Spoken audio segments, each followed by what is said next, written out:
Sur le signe de bâtir l'avenir ensemble.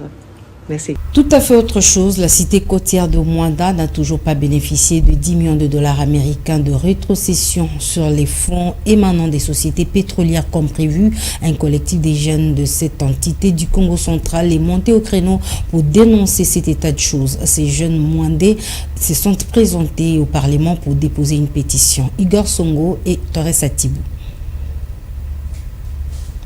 La tension restait vive sur le dossier signature de la VENANEF sur la rétrocession en vue du développement de base de la cité côtière de Mwanda.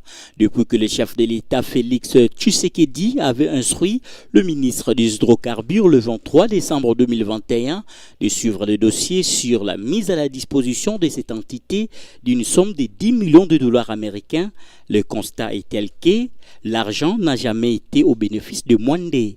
Après avoir déposé cette pétition, Armel Loubadika, chef de la délégation, se déchaîne. Eh bien, comme nous l'avons promis, que nous serons dans la ville-province de Kinshasa pour déposer la pétition que la population a signée dans les soucis de pouvoir interpeller les ministres signataires de la VENANEF.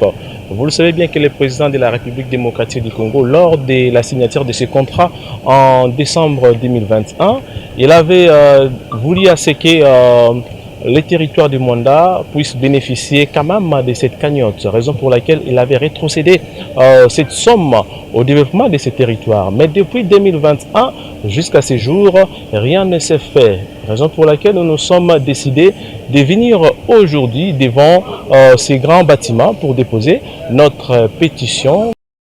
Selon Armel Loubadika, le peuple Congo attend impatiemment l'interpellation du ministre des Hydrocarbures et de Finances pour qu'il vienne expliquer en clair la destination de ces fonds, combien important pour ce territoire qui connaît un recul en matière de développement. Cap vers la commune de Lancélé où la population du quartier Mpassa est en manque d'un marché conventionnel et cet état de choses a fait voir le jour à un marché pirate sur la chaussée de l'avenue Carrière avec les risques que cela peut engendrer. C'est un reportage de Jérémy Damboma et Enoch Mafouka.